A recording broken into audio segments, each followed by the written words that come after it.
शनिवार को उत्तर प्रदेश उद्योग व्यापार प्रतिनिधि मंडल की बैठक ब्लॉक रोड स्थित अग्रहरी भवन पर जिलाध्यक्ष सुभाष चंद्र अग्रहरी की अध्यक्षता में संपन्न हुई। बैठक को संबोधित करते हुए प्रांतीय अध्यक्ष बनवारी लाल कंछल ने कहा कि भाजपा ने व्यापारियों को बीमा पेंशन के साथ ही आयकर में छूट दिया और व्यापारी कल्याण बोर्ड एवं व्यापारी सुरक्षा प्रकोष्ठ का गठन करने के साथ ही माफिया रंगदारी मांगने वाले गुंडे बदमाशों का समूल विनाश किया। लाइसेंस आजीवन करने के साथ ही मंडी शुल्क कम किया। संगठन इन उपलब्धियों को देखते हुए लोकसभा के चुनाव में भाजपा के साथ है और यूपी की 80 एवं देश के 400 से अधिक सीटों पर भाजपा की जीत के लिए व्यापारी समाज के लोग प्रतिबद्ध हैं। यहाँ पे आज व्यापार मंडल की बैठक हुई है। व्यापार मंडल उत्तर प्रदेश उद्योग व्यापार मंडल के 50 वर्ष पूरे हुए हैं। 1973 में व्यापार मंडल का गठन लाला विशंबर दयाल अग्रवाल जी ने बनारस में बैठ के किया था। 2023 में इसके 50 साल पूरे हो गए।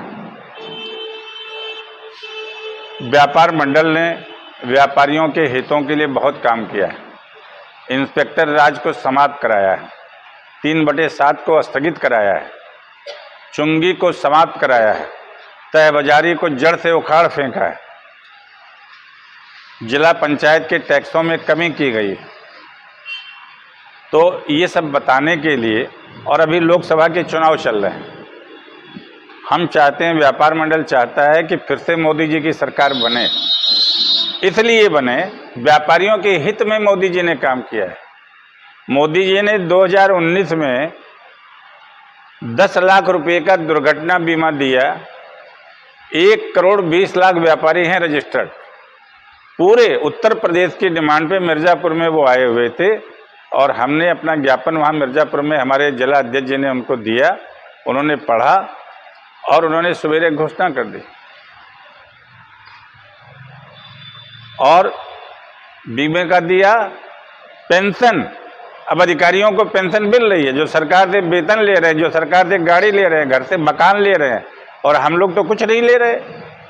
व्यापारी सर्वश्रेष्ठ है पूरे देश में। 7 करोड़ व्यापारी हैं हिंदुस्तान में, और एक व्यापारी के यहाँ 1 कर्मचारी माने तो 7 करोड़ कर्मचारी हो गए। 14 करोड़, एक घर में 5 आदमी माने तो 70 करोड़ हो गए। 70 करोड़ को रोजी रोटी देने का काम ये व्यापारी समाज करता है। इसलिए हम लोग चाहते हैं ऐसी सरकार आवे जो व्यापारियों के विरोध में न करे काम। अब इन्होंने दुर्घटना बीमा दिया, पेंशन दिया। योगी जी ने व्यापारी सुरक्षा प्रकोष्ठ का गठन किया, व्यापारी कल्याण बोर्ड का गठन किया। व्यापारी कल्याण बोर्ड हर तीसरे महीने मुख्यमंत्री जी से मिलता है और उनकी अपनी समस्याओं को समाधान कराता है। हम लोगों के कहने पे योगी जी ने मंडी शुल्क 2.5% से घटा के 1.5% किया। हम लोगों के कहने पे श्रम विभाग का लाइसेंस आजीवन किया। अब हम लोग कह रहे हैं खाद्य विभाग का भी लाइसेंस आजीवन कीजिए। अब श्रम विभाग का लाइसेंस आजीवन हो गया, भले ही उसमें पैसा हमें कुछ ज़्यादा देना पड़ रहा है, पर श्रम विभाग से फुर्सत तो मिल गई। हम माननीय योगी जी के पास गए, हमने कहा कि साहब जिस दुकान पे कर्मचारी नहीं है, आज गांव में, देहात में, बस्ती में, महाराजगंज में तमाम ऐसी दुकानें हैं 30 से 40% जिनकी दुकानों पर एक भी कर्मचारी नहीं। हमने कहा कि साहब जब हमारी दुकान पे श्रमिक नहीं है तो श्रम विभाग क्यों?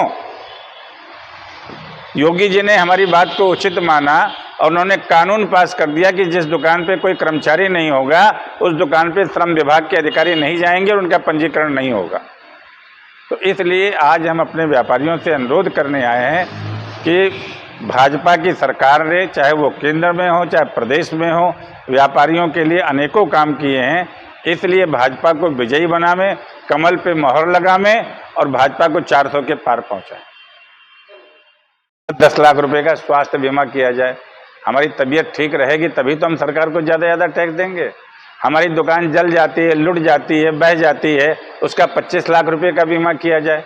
कोई व्यापारी की अगर सामान्य मौत हो जाती है उसको भी 25 लाख रुपए का बीमा दिया जाए ताकि उसकी पत्नी अपना घर चला सके। हमें विश्वास है कि अगली सरकार जो आएगी, मोदी जी खुद व्यापारी हैं, अमित शाह खुद व्यापारी हैं, तो जो व्यापारी होगा वो व्यापारी का दुख दर्द समझेगा। इसलिए हम लोग कह रहे हैं इन सारी समस्याओं का समाधान करने के लिए भाजपा को जिताइए, 400 के पार पहुंचाइए। और मुझे पूरा विश्वास है कि मोदी जी 400 के पार पहुंचेंगे और देश में व्यापारियों के लिए सर्वाधिक काम होगा।